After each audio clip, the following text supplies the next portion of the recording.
Alors, nous voici pour une nouvelle vidéo. Salut.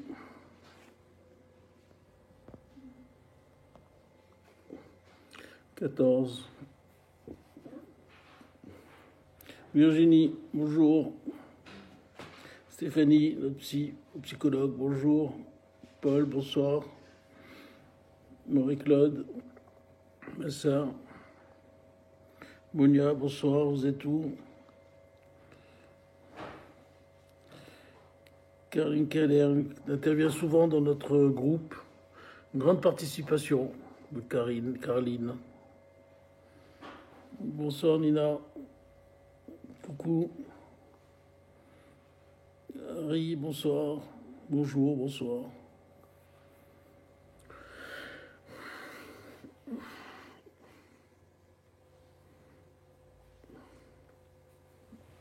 Lionel, salut. Je viens d'avoir au téléphone. Laurence, bonsoir. Martine Grosbujol, bonsoir. Gilles, salut. Pierre, Delette. Ça fait plaisir, Fabien. Nadia, bonsoir. 90. Dove, salut. Tiens, on les a rejoints dans la bande. 102. Céline, bonsoir.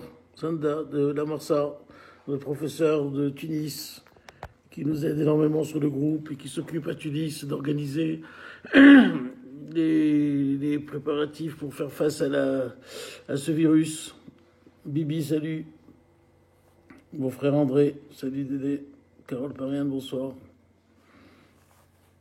Fabien, tu es là, j'ai vu. Josiane, salut. 147. Nous avons quelqu'un qui nous voit de l'île Maurice. Bonsoir l'île Maurice. Ruben, mon petit neveu. Ça va, ça va. Gérard, vivement aux résidences. Hein? Eric. Au Maroc, très peu de personnes en réa au Maroc, d'après les informations de Gilles Ganem. Ouais, au Maroc, on a toujours dit, le roi a pris des décisions magnifiques, mais je pense quand même que le virus est moins virulent en Afrique du Nord et en Afrique, Emmanuel, salut, qu'en Europe, parce que Elie, salut, Richard, parce que quand même, je veux bien qu'ils aient pris leurs précautions, la chloroquine, tout ça, mais chloroquine, antibiotiques, Zitromax, c'est des traitements qui ont été étudiés aux États-Unis, en France, l'efficacité est discutée.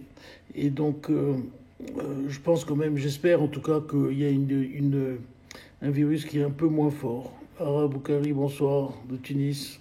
Vivement Kassar Saïd. Serge Belaïch, salut. Et j'espère en tout cas que ce virus ne traversera pas la Méditerranée, ou en tout cas on perdra de sa vigueur, perdra de son énergie. On dit que c'est un virus qui peut se détériorer par lui-même. Si on écoute le professeur Montagnier, qui est comme pas le dernier des médecins virologues, et il dit quand même qu'il peut se détruire par lui-même, et que ça rejoint un peu ce que dit professeur Raoult, et puis aussi un professeur israélien, qui disent que peut-être que cette épidémie va s'éteindre comme elle est venue. On espère, on n'est pas devin. Eux sont des professionnels, nous sommes que des gens du terrain. J'espère seulement on peut se raccrocher qu'au dire des professionnels. Voilà, donc Serge, salut.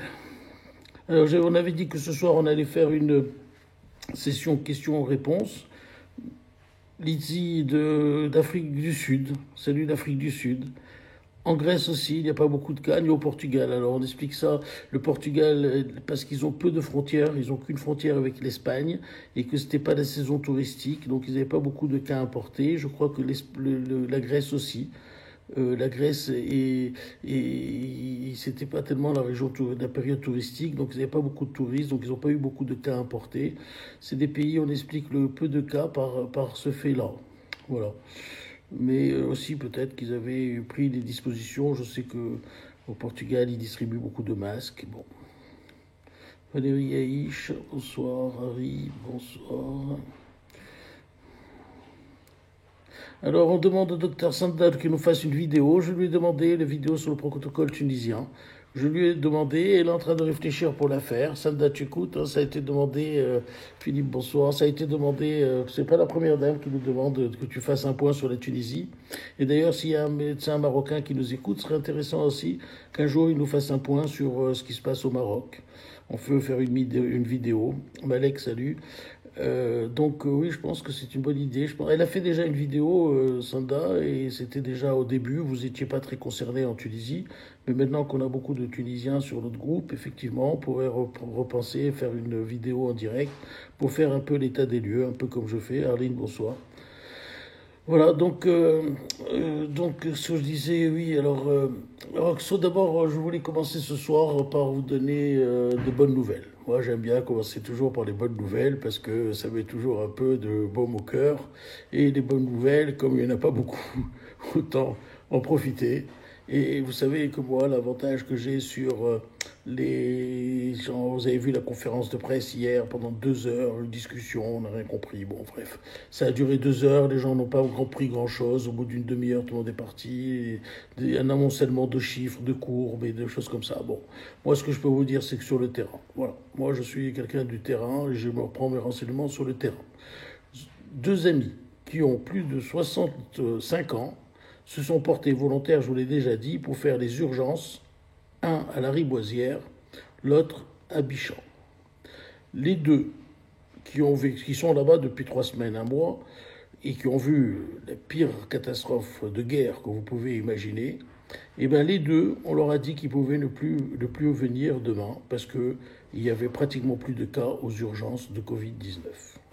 Donc à la Riboisière, on a remercié mon ami en lui disant « Bravo pour ton travail, ce n'est plus l'appel que tu viennes, il n'y a plus suffisamment de cas, on n'a plus besoin de toi. » Et à Bichat, la même chose, on l'a remercié très chaleureusement et on lui a dit « Merci pour ton travail, à partir de maintenant, effectivement, comme il a pu le constater ce matin, il n'y a eu qu'un seul cas de Covid aux urgences de Bichat, alors que d'habitude, il y en a à peu près entre 35 et 50 par jour.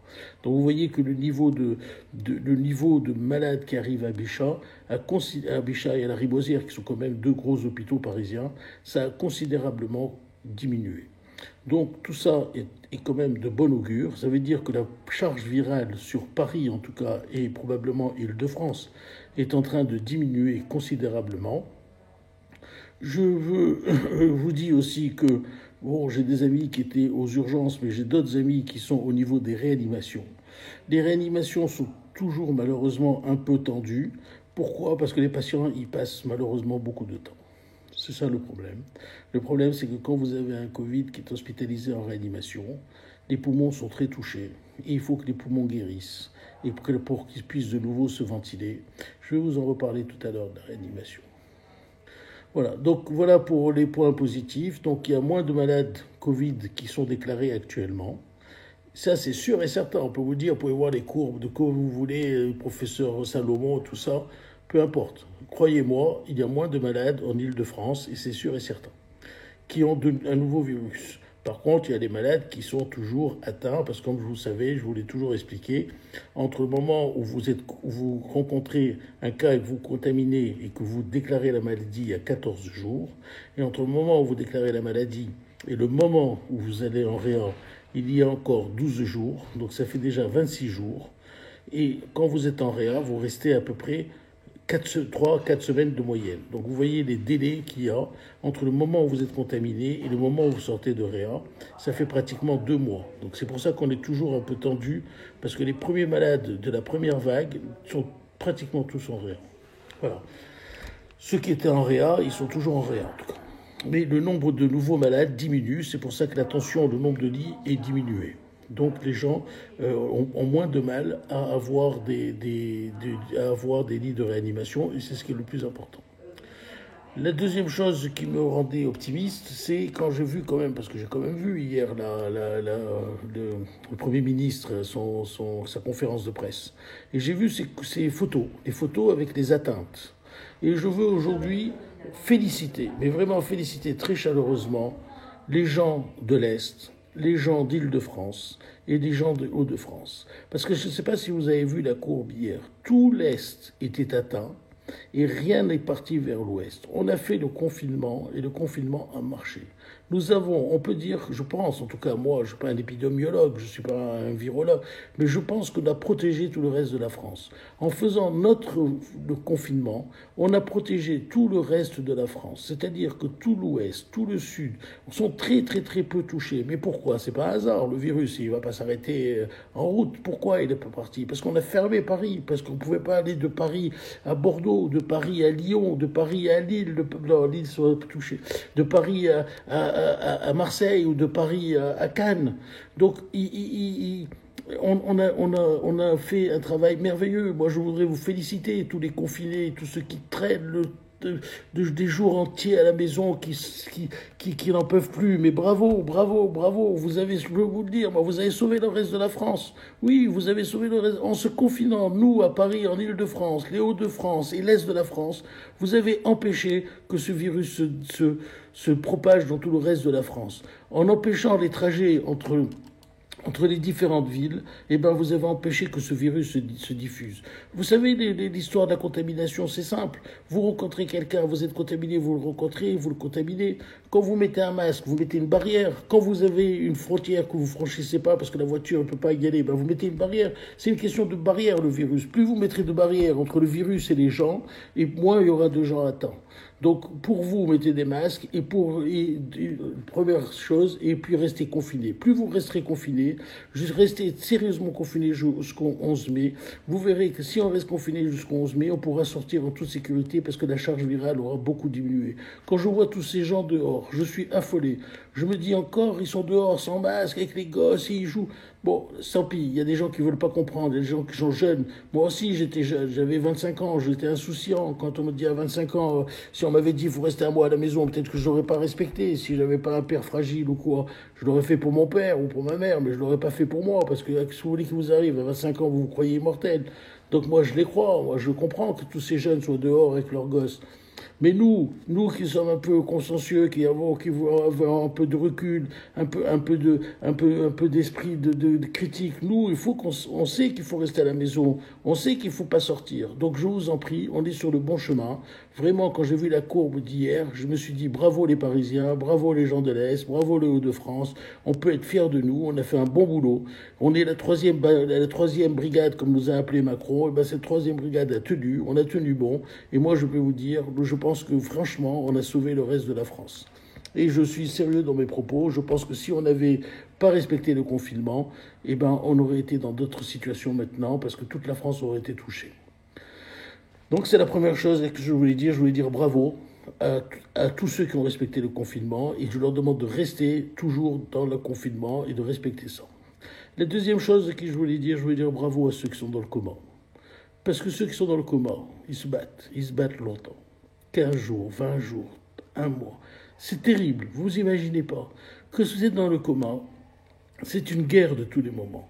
Je voudrais féliciter, c'est des battants, c'est des gens qui se battent pour la vie, ils se tiennent, ils s'accrochent, ils veulent pas partir et ils ont raison. Et je vous assure, j'ai des soignants, j'ai des types de réanimation, mais si vous voyez ces gens merveilleux, si vous voyez comme ils parlent, comme ils vous écoutent, comme ils vous renseignent sur les malades, comme ils vous donnent ils sont pleins d'empathie, ils veulent sauver les gens, mais les patients eux-mêmes, je voudrais les féliciter. Ceux qui sont dans le coma, si vous avez de la famille dans le coma, bravo pour tous ces gens qui sont dans le coma et qui se battent. Il faut les aider, il faut penser à eux, il faut qu'on soit présent. On a tous des amis, des parents qui sont dans le coma.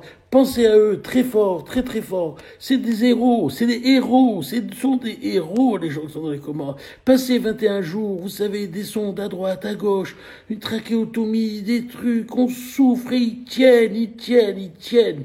Bravo. Je voudrais qu'on leur rende hommage à tous ces gens qui sont dans le coma. Vous savez, c'est terrible parce que depuis hier, je mets quelques photos comme ça de gens qui malheureusement n'ont pas pu tenir, qui sont décédés. Mais je voudrais dire à leur famille, quelle tristesse, quelle tristesse. Je voudrais leur présenter à tous nos condoléances au nom de tout le groupe. Tout le groupe est atterré quand on voit de ces nouvelles-là. Mais que la famille sache que ce sont des gens qui se sont battus. Vous savez, le virus, il vous bouffe les poumons. Les réanimateurs, ils peuvent rien faire parce qu'ils ont des poumons qui ne fonctionnent pas. Ils ont beau les ventiler, leur mettre de l'oxygène. Les poumons ne fonctionnent pas. Il faut faire une circulation extracorporelle. C'est-à-dire qu'il faut que le sang soit oxygéné non pas par les poumons et la ventilation, mais par une machine. Je ne sais pas si vous vous rendez compte. Donc on met tout le sang en circulation extracorporelle, c'est-à-dire en dehors du corps, pour l'oxygéner et le renvoyer dans le corps, parce que les poumons sont tellement atteints donc ces gens qui sont dans le coma, c'est des héros. Les soignants sont des héros. C'est une bataille, mais les soignants la gagnent souvent. Il faut garder confiance, il faut avoir confiance en nos parents, en nos familles, en nos amis qui sont dans cette situation-là. Je voudrais leur rendre hommage ce soir, je voudrais qu'on ait une pensée pour eux, parce qu'ils se battent, et c'est une dure bataille, mais il faut qu'ils la gagnent. Et donc plus on sera en communion avec eux, et mieux ce sera pour eux. Et j'espère que pourront, le maximum de ces patients pourront s'en sortir, même si on voit malheureusement que souvent il y a de grandes catastrophes. Je voudrais donc bien sûr en profiter pour présenter mes condoléances de nouveau à toute la famille, toutes les familles des gens qui sont décédés, parce que c'est vrai que ça nous fait beaucoup de peine. Surtout que dans ces cas, on ne peut même pas aller au cimetière, on ne peut même pas leur faire une toilette religieuse. Il n'y a pas les enterrements, il y a peu de monde. Bon, enfin, Donc je voudrais leur rendre hommage, leur présenter à toutes les familles leurs condoléances, qu'ils soient forts, qu'ils soient courageux. C'est une épreuve très très forte. Dans certaines familles, il y a eu plusieurs décès. C'est assez terrible, mais c'est la vie malheureusement. Et donc, je vous le répète, pour ceux qui ont eu la chance et qui ont la chance de ne pas avoir été atteints, la seule manière de guérir de ce virus infâme, c'est de ne pas l'avoir. Donc, restez confinés, faites attention à vous. Mes amis tunisiens, mes amis marocains, je vous le répète, la vague n'est pas encore pleine en Tunisie et au Maroc, en Afrique du Nord. Les amis algériens, la même chose. Faites attention, c'est un criminel. Faites attention, c'est terrible. Ce que nous avons vu à Paris est terrible. Ce n'est pas une rigolade, ce n'est pas un jeu, c'est un meurtrier. Et il est aveugle, il est invisible, vous ne le voyez pas, il est partout, il est nulle part. Alors faites attention, je vous en supplie, ne prenez pas la chose à la légère. Soyez très rigoureux en Tunisie, au Maroc, en Algérie, dans toute l'Afrique. Faites attention, soyez très vigilants, et je vous le dis, si vous faites bien le confinement, en tout cas en France, on commence à voir des résultats. Une autre chose dont je voulais vous parler, c'est revenir un peu sur les traitements. Depuis que j'ai sorti cette fameuse vidéo qui est devenue virale, plusieurs médecins et autres infirmières m'appellent et me disent, notamment beaucoup de gens en EHPAD, beaucoup d'infirmières d'EHPAD m'appellent, et de médecins, copains médecins qui ont des parents en EHPAD et qui m'appellent. Eh bien, je vais vous dire, ma vidéo, je ne sais pas, elles sont à la critique ou ne sont pas d'accord sur le médicament, qu'il faut tel ou tel médicament. Mais en tout cas, elle a quand même éveillé les consciences. Je peux vous dire que maintenant, les infirmières me téléphonent et elles me disent, mais docteur, c'est pas possible, je vois dans mon EHPAD, on leur donne encore du Doliprane, ils donnent pas encore d'antibiotiques, ils veulent pas donner d'antibiotiques, ils ne veulent pas, ils ne savent pas ou quoi aux caisses. Et je leur explique, je leur dis, voilà, il faut donner un antibiotique quand le cas n'est pas grave, quand le cas est beaucoup plus grave. Il faut pas hésiter à prendre des antibiotiques, même si c'est pas un virus, il y a quand même une composante bactérienne. Et ça commence à insister, et les infirmières vont voir maintenant les médecins dans les EHPAD, et en leur disant, mais non, le docteur il a dit, il y a un docteur qui a dit, et puis c'est repris par le médecin les médecins de l'Est. Là, on vous a mis une vidéo sur le groupe de la médecin, la Picard, qui est merveilleuse, qui a une série de 92 personnes avec une seule personne en réanimation, en donnant un traitement aussi d'antibiotiques, 1 ou 2 antibiotiques en fonction du cas. Donc, les EHPAD, c'est très important. Moi, on me dit, sur les EHPAD, il y a 10% de gens qui souvent dans certains EHPAD, qui décèdent. Donc, si vous avez des parents en EHPAD, ne laissez pas faire. Il faut que vous surveilliez qu'ils aient bien des traitements antibiotiques. Encore maintenant, on me disait qu'à Rothschild, on donnait du Doliprane. J'ai un copain médecin, il se bat pour que sa mère ait le traitement que j'ai conseillé. Mais il se bat, il doit se battre, il doit expliquer, il doit défendre son truc. Moyennant quoi, elle va mieux. Ils sont tous pratiquement positifs. Et elle a 95 ans, elle était très très mal. Et ben là, elle est en train de remonter doucement la pente. Et puis, c'est pas la seule. Qu'est-ce qu'on perd de donner un antibiotique, 2 antibiotiques? C'est mieux que la réanimation. Et encore, à 95 ans, qui va l'amener en réanimation? Personne. Donc, vous pensez bien que il n'y a pas le choix. Donc, pour revenir au traitement, n'hésitez pas. Si vous avez une maladie, si vous avez le Covid, faites-vous soigner aux antibiotiques. Peut-être que d'ici là, il y aura d'autres traitements qui seront plus efficaces. Mais surtout vous, en Tunisie et nous ici, parce que moi, je continue à voir quelques patients qui sont nouvellement infectés. Il y en a de moins en moins, je vous l'ai dit. Mais ceux qui sont nouvellement infectés ou les anciens, on leur donne des cures d'antibiotiques pour qu'ils aillent mieux. Donc, pour en revenir à ce traitement, je pense que ce traitement, je suis pratiquement sûr de moi, c'est le traitement qu'il faut faire. Je ne vous dis pas que tous les malades n'iront pas en réanimation, mais au moins on pourra se donner le maximum de chance. Vous voyez ce qu'a dit M. Ghanem tout à l'heure, et qu'au Maroc, il y a très peu de cas de réanimation. Ben, c'est parce qu'ils prennent le plaquenil, probablement, peut-être, hein, je ne sais pas, mais c'est parce qu'ils prennent d'emblée, le roi du Maroc a instauré plaquenil et antibiotiques, et azithromycine, comme a fait la Tunisie d'ailleurs, l'azithromycine et le plaquenil. Et donc, puis c'est une autre remarque, nous on n'a pas de masque, on ne lave pas nos rues, on n'a pas le droit de plaquenil, et dans tous les pays du monde, eh ben, c'est l'inverse, ils ont des masques, ils ont le droit au plaquenil, chaque médecin est libre. Bon, enfin bref, on ne va pas revenir sur cette histoire-là. Je voudrais terminer ce soir par le déconfinement. Il semblerait quand même que le déconfinement pour le 11 mai, ce soit pour tout le monde. Je ne pense pas qu'ils vont mettre une histoire de barrière d'âge. Je pense que le déconfinement, enfin, se fera par le dépistage systématique des gens, un peu comme en Tunisie, au Maroc et en Israël. Vous savez, et même en Corée du Sud, le principe, c'est de dépister tout le monde. Et celui qui est positif, on le met en quarantaine dans un hôtel ou dans une maison. Et on le surveille jusqu'à temps on le laisse en quarantaine. Il ne sort que quand son test PCR, c'est-à-dire son prélèvement au niveau du nez, ne sera positif. Je pense que l'on s'avance en France vers cette solution-là. Je ne sais pas, vu le nombre d'habitants, parce que nous, on est quand même plus de 50 millions. Je ne sais pas si techniquement ça sera très facile à faire, mais si on contient l'épidémie à l'est de la France, peut-être que ça touchera seulement 20 millions de personnes et ce sera donc réalisable techniquement. Et donc je pense que c'est ce qui va se passer, c'est-à-dire que dès que quelqu'un aura un symptôme, on va le dépister. Après, comme on sait que la contagion peut se faire 3 jours avant et elle est surtout importante dans les 4 premiers jours, on va faire un espèce de tracking, c'est-à-dire avec avec des espèces de trucs internet là pour suivre les patients, là, des applications internet.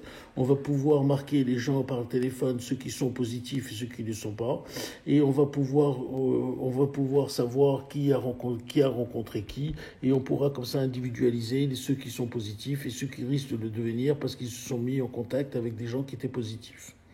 Donc je pense que c'est comme ça que ça va se faire. Est-ce que les gens seront logés chez eux s'ils le peuvent, ou alors en hôtel, les hôtels seront réquisitionnés pour abriter les Covid positifs. C'est ce qui se fait c'est ce qui se fait partout dans les pays qui ont pris des résolutions importantes depuis le début. Je vous ai dit, ça s'est fait en Israël, ça se fait en Corée, ça se fait en Tunisie, au Maroc. Donc ça peut être réalisable si le nombre de gens n'est pas très important. Je pense que le déconfinement, ça sera ça. C'est-à-dire que le positif sera confiné et les autres seront déconfinés. Il y aura une application internet, une application Google ou quoi qui nous permettra de les suivre et de les traquer et d'éviter qu'on soit à côté. Et puis si on est en contact, on nous mettra peut-être nous-mêmes ceux qui ont été en contact en quarantaine ou en quatorzaine pour éviter que l'on puisse être de nouveau contaminant. Donc le déconfinement, voilà, on commence à en parler. Donc pour finir, il y a moins de malades aux urgences. Il y a moins de malades sur l'île de France. Je pense que dans les Hauts-de-France et dans l'Est de la France, c'est la même chose. Je pense que le lot de malades doit diminuer. Donc on a la charge virale qui diminue en France. les réanimations, même si vous voyez ces chiffres qui sont toujours impressionnants, il y a toujours, enfin, ça baisse quand même de 100 lits tous les jours pratiquement, voire 200 lits. Donc même s'il y en a encore beaucoup, c'est beaucoup moins tendu. Mais comme je vous l'ai expliqué tout à l'heure, c'est une question de timing. Ceux qui sont encore en réanimation, c'est des gens qui ont été contaminés il y a 1 mois et demi, voire 2 mois. Ce ne sont pas de nouveaux malades. Le nombre de nouveaux malades qui rentrent en réa existe encore, mais est beaucoup moins important que ce qu'il était. Donc tout ça nous donne quand même beaucoup d'espoir. On parle du déconfinement, on y arrive. Plus que 4 semaines. Faites attention à vous, c'est pas le moment de tomber. C'est pas le moment de faire des bêtises, c'est pas le moment de lâcher. Pensez toujours à tous nos amis qui sont dans une situation difficile, qui sont dans le coma. Ayez une pensée aussi pour tous nos morts, parce que malheureusement, surtout dans la communauté juive, on en a eu beaucoup, beaucoup, beaucoup. On a payé un très cher tribut.